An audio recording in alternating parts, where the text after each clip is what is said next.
Yo, what's the deal, everybody? Welcome to the Pull Up Show. I'm your host, Mr. BJ Matthews, aka B. Just before we get started, follow us on the YouTube page, the Pull Up Basketball Podcast. Like, share, subscribe. All of our YouTube videos, hit that like button. Y'all coming here to share, subscribe, hit that Cash App and our Venmo. You know what I'm saying? You guys can find in the description box at the duration of this video. Let's get it popping. All right, so back with Car Ross with B Jizzle.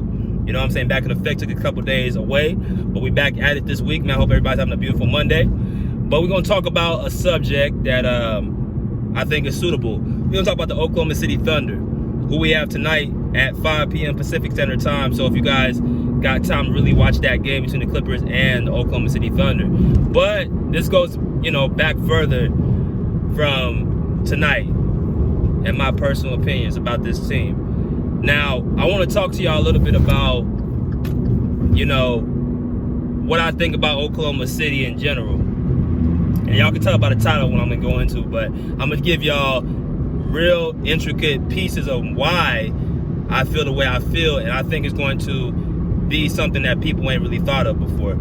So I want to talk about, first off, OKC. I got to give them a lot of respect, man. I got to give them a lot of respect for what they've been doing, what they've been building over the last 5 seasons.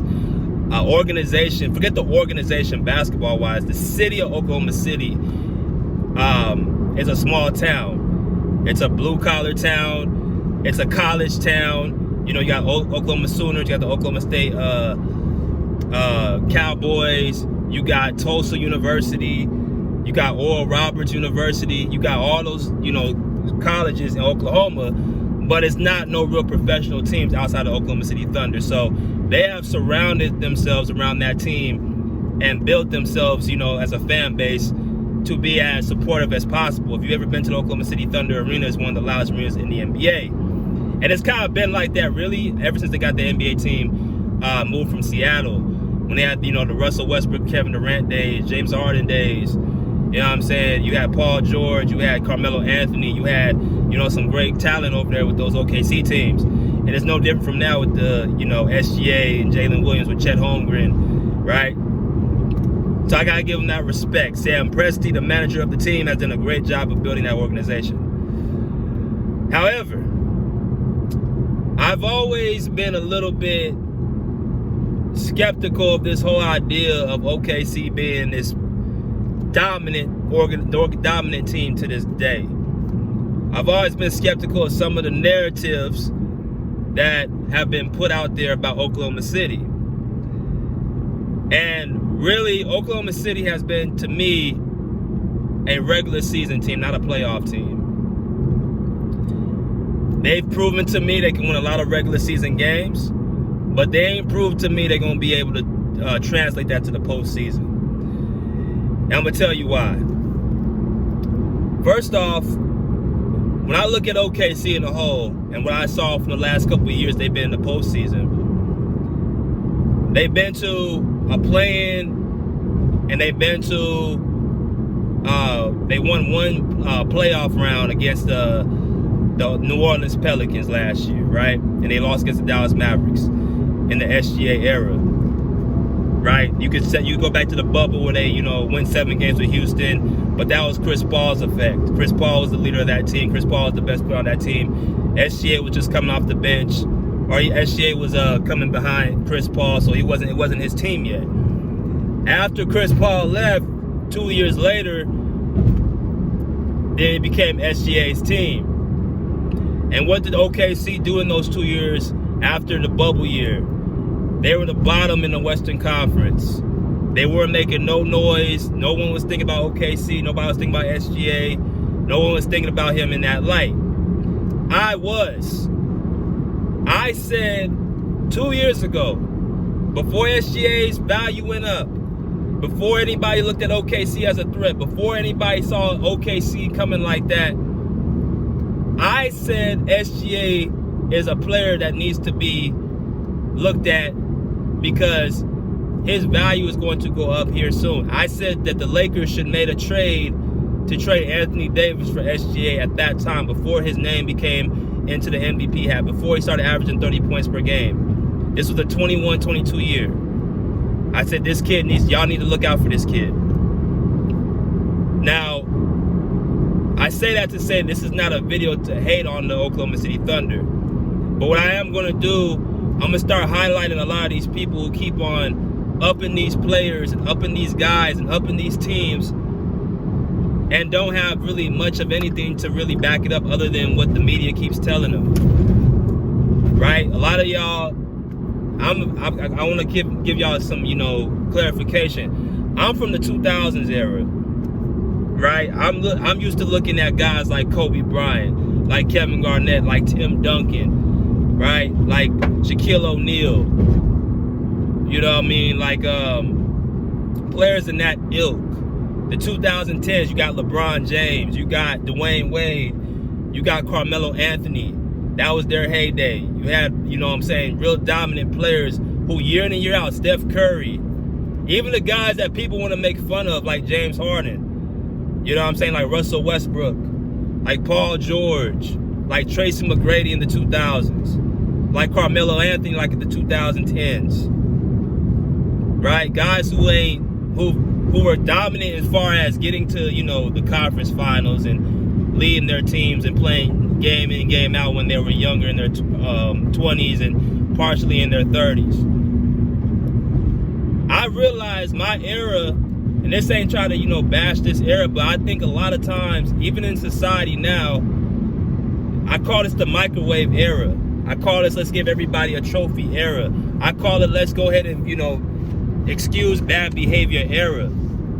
A team or a player can go 1 year and have a good run and have a good, and then people think that they're like the best thing, right? I've been seeing that over the last few years. Guys like John Morant, guys like De'Aaron Fox, guys like Anthony Edwards, who remains to be seen. He's still, pretty young, and they just had a conference finals appearance last year. Guys like SGA, good talented players. They're young. Trae Young,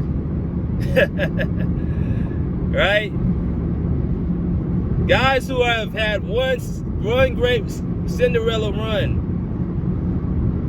And people want to rank them as just simply the best players, my bad, y'all.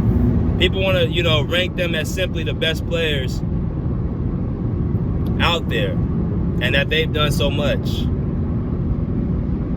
When I look at the era I came from, you had to consistently be great. You had to consistently show that you were able to lead your team to the playoffs. You couldn't have gap years.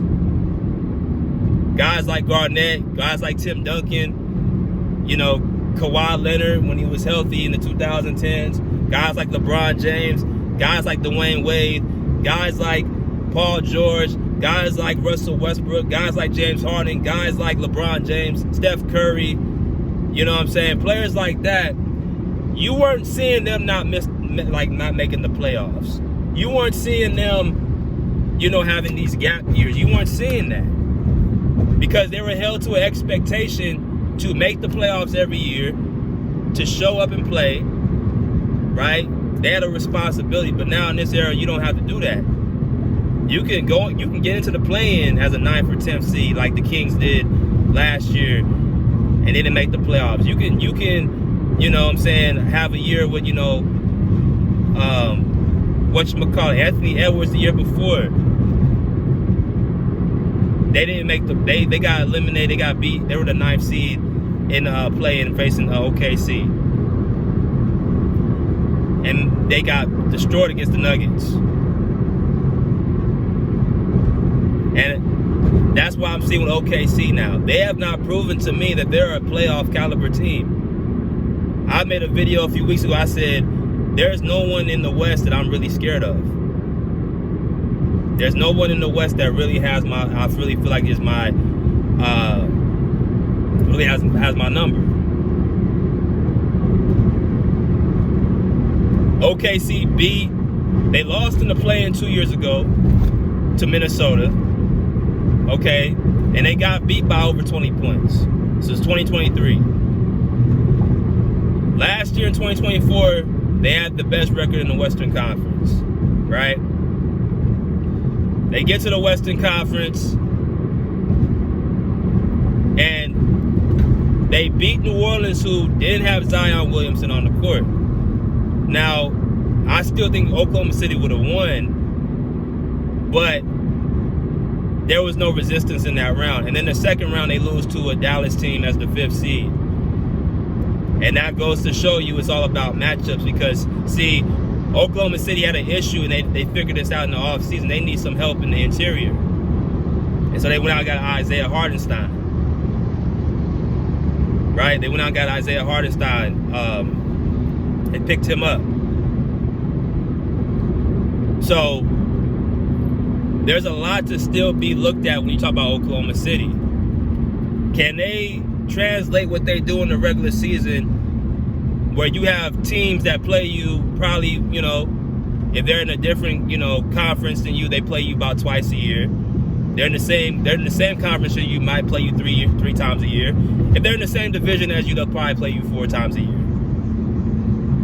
Are they going to be able to translate that level of play from the regular season, where teams don't really scout you like that, to the postseason when coaches are able to game plan for you in a day-by-day ratio?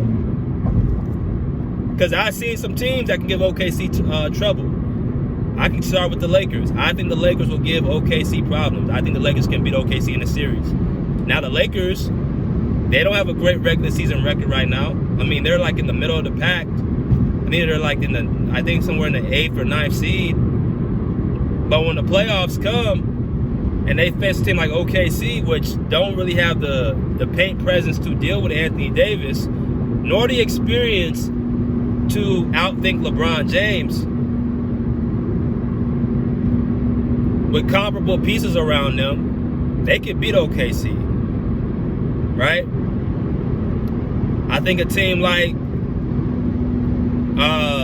the Clippers could beat OKC with Kawhi Leonard. Watching that game the other night, OKC really, to me, didn't really dominate. They beat the Clippers down the stretch of the game, but they were down by 20 points. There's no real dominant threat in the West. Right? You look at a team like Phoenix. Now that you brought in Tyus Jones as their point guard, you ain't got to rely on Kevin Durant and Devin Booker to do the playmaking. They just got to worry about scoring the rock. And now you see Kevin Durant being more of a leader, getting into guys like Yusuf Nurkic for not swinging the ball to Royce O'Neal. I see a different aura around Phoenix. Now, Kevin Durant's hurt right now, but I'm just saying the culture is different in Phoenix because of that. Takes one move. Had everybody. They had Kevin Durant. They had Bradley Beal, Devin Booker. You know what I'm saying? Royce O'Neal last year. They had Josh Okogie. You had Yusuf Nurkic. You had all your main guys, but you just made a couple of adjustments. You changed your coach and you swapped out your point guard. That's all you need. Now you're 8-3 because they lost last night. So I think the Kings.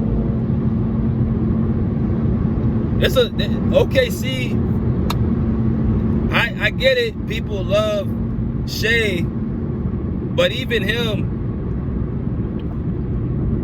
I think him individually can't do it by himself because he's not a two-way and elite player. People want to try to up Shea's defense, bro. That dude gets cooked and gets blown by on defense. And they have team defense to help Shea. They have a great zone. They have a coach to be able to actually, hold back his energy. Lou Dort is the guy that guards the best players. SGA is never going to make an all-defensive team. Well, I don't know. Because you know how this area is. They want to sit up there and, really up, staying in passing lanes and waiting for the ball to come to them or be in their vicinity. And they'll just pick it off or intercept it and call that defense. It's a form of defense. But where I came up and how my form of defense is, you sit in the chair and the coach tells you, can you guard that offensive player? You shut him down individually. I don't need a team to help slow down this player. I won't say stop. I'm going to say slow down because it's hard to stop a superstar. You don't really stop superstars. But my point is, I've watched these three games from OKC, And there's I mean, you picked up Hardenstein, you picked up Caruso. Yeah, Hardenstein's the bench. She's coming off the bench. Caruso's I believe coming off the bench as well. They lost to Denver. They lost to Golden State last night, who's another team that can beat them as well. That's a playoff caliber team. You see how many teams I'm naming that can give the Thunder problems? That's why I'm telling you, it's a whole different animal come postseason. And a lot of these guys who should be, I'm like, that's another thing too. For guys to be so old and to be quote unquote out the door, they still seem to not be giving up this throne to the young guys like SGA, like Ja Morant, like Anthony Edwards, like De'Aaron Fox, and these young guys. There's not nobody that really has taken anything. I still see LeBron James hanging around. I still see Kevin Durant hanging around. I still see Steph Curry hanging around. I still see these players hanging around who in their mid to late 30s and competing with these young guys in their mid 20s, early to mid 20s, who are quote unquote supposed to be the stars of the league. I made a video the other day about Russell Westbrook. That dude is 35, going on 36 years old, and still is as fast and athletic and stronger than about 90% of the point guards in the league. I'm going to say that again. Russell Westbrook at his age, at 35, going on 36, is as strong, fast, and athletic as about 90% of point guards in the league. Who you got? De'Aaron Fox and Ja Morant says faster with them with the basketball. Maybe Tyrese Maxey as well. But other than that, you ain't seeing nobody really out jumping him, out quicking him, ain't physically stronger than him. So that's what I'm saying about OKC, man. They have not proven to me at least that they're a playoff caliber team yet. I mean, we'll see as time goes on, but I'm not falling for the bait. I think they're a very beatable team. I think what we saw last year with Dallas, how they took SG out the game, they pretty much made a physical game. They had 2 stars to go up against one, because I don't consider Chet Holmgren a star. I don't consider Jalen Williams as a star, J-Dub, even though he's a good role player. And he could have spurts, offensive spurts. They don't really have a guy who you consider a star outside of SGA. That's going to be another problem. In this day and age in the NBA, you tend to have 2 all-stars or 2 quality players of that ilk to help carry the load. You don't go with just one. It's hard to win with just one star. You usually have to have 2. Jason Tatum and Jaylen Brown, right? Kevin Durant, Devin Booker, Kyrie Irving, Luka Doncic. You know what I'm saying? Domantas Sabonis, De'Aaron Fox. That's why the Warriors are going to have a tough time. I think Warriors, they got Steph, but somebody's going to have to come up and play like they did, like Andrew Wiggins, like he played in 2022. It's going to be high in hell water to win a title off of one star, right? But that's all I got to say, man. I wanted to put that out there. OKC to me is a regular season team, not a playoff team, caliber team to me yet. But until next time, pull up, see, pull up, check, pull out. Peace. Out of here like swim well.